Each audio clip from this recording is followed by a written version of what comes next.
이제 그들의 이름까지 참사 희생자 명단에 새겨야 하는 현실에 이루 말할 수 없는 참담함과 분노를 느낍니다. 국민의 생명과 안전을 지키는 것은 국가의 기본적인 책무입니다. 윤석열 정부는 그 책무를 모조리 방기했습니다. 고통받는 구조자들을 외면했고 치유와 회복의 기회조차 주지 못했습니다.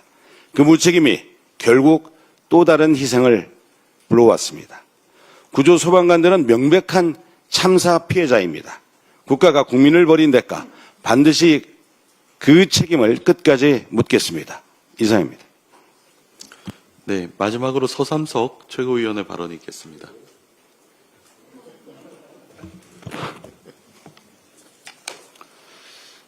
정부는 어제 민생회복 소비 쿠폰 사용처를 대폭 확대하기로 발표했습니다.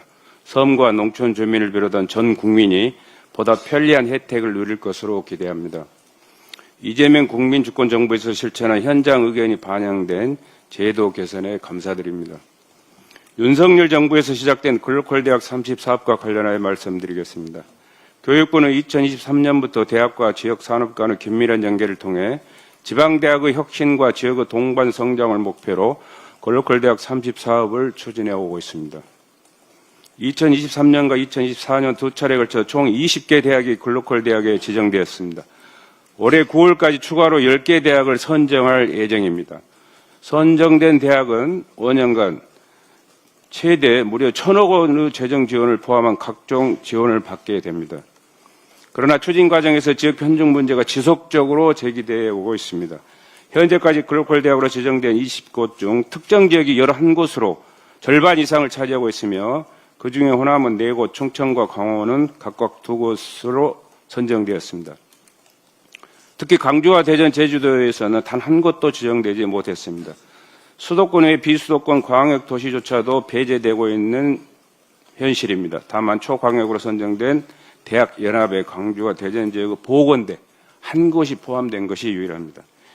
2024년 국정감사에서 이주호 전 교육부 장관도 지역 편중 문제에 대해 지역 간 불균형이 있는 것 같다. 남은 지정 대학에서 균형을 고려하겠다라고 언급한 바 있습니다.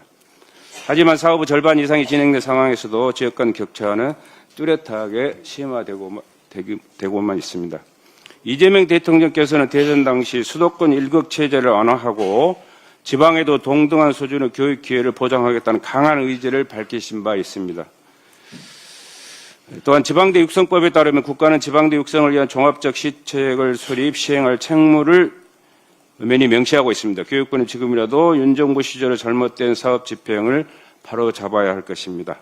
정부는 국민 모두가 균등한 교육 기회를 누릴 수 있도록 글로컬 대학 지정 과정에서 공정하고 투명한 지역 안배 원칙을 확립하고 나아가 지방 고등교육의 경쟁력을 높이는 데 적극 나서주기를 바랍니다. 이상입니다.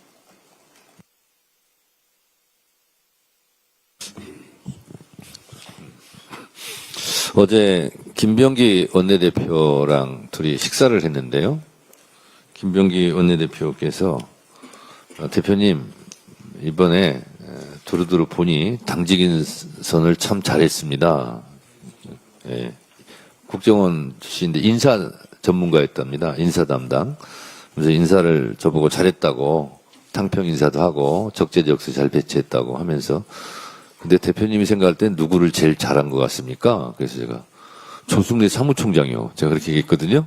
그랬더니 조승래 사무총장보다 더 잘한 인사가 있습니다. 그래서 누구예요? 그랬더니 최강욱 교육연수원장입니다.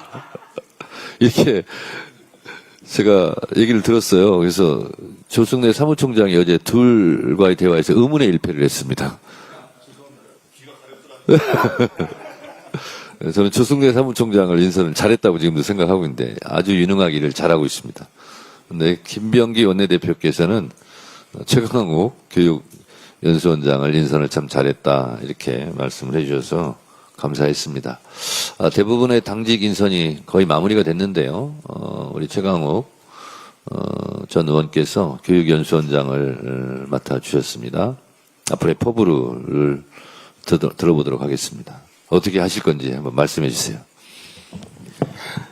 예, 두 분 대표님 감사합니다. 제가 영광스러운 교육연수원장직에 지명돼서 정말 감회가 새롭습니다. 교육이 잘못되면 이번 내란 사태에서 보듯이 특정 학교 중심의 내란 주역들을 배출하는 그 결과를 직접 목격한 바 있습니다. 전 세계가 찬양하고 부러워하는 우리 대한민국 민주주의의 위대한 성취와 앞으로 또 새로운 대한민국을 만들어가야 할 이재명 정부, 그 다음에 집권 여당이자 100년 정당으로서의 민주당의 미래를 위해서 교육 연수는 무엇보다 중요한 분야라는 우리 당대표님의 생각이 잘 구현될 수 있도록 맡은 바 역할을 충분히 잘 수행하고 우리 원내대표님의 과분한 평가가 뻥이 아니었다는 걸 입증하기 위해서 나름 최선을 다하겠습니다. 감사합니다.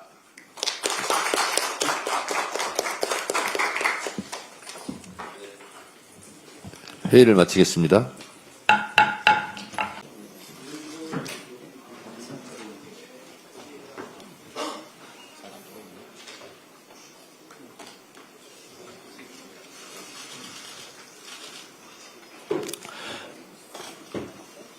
네, 정청래 당대표의 속개 선언으로 더불어민주당 제151차 최고위원 회의를 속개하겠습니다.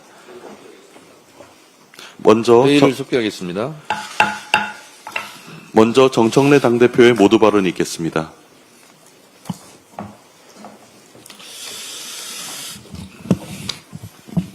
이재명 대통령께서 한일 정상회담, 한미 정상회담을 위해 내일 아침 출국합니다. 이번 순방은 대한민국의 국익을 지키고 한반도 평화를 비롯해 한반도 비핵화 등 한반도 평화 시계를 다시 돌리기 위한 매우 중요한 여정입니다. 한일 정상회담은 과거를 직시하며 동시에 미래를 바라보아야 하는 매우 어려운 회담입니다. 저는 그 어려움을 국민들께서 공감해 주시기를 부탁드립니다. 최근 이시바 총리는 개인 차원에서 과거에 대한 반성을 언급했습니다.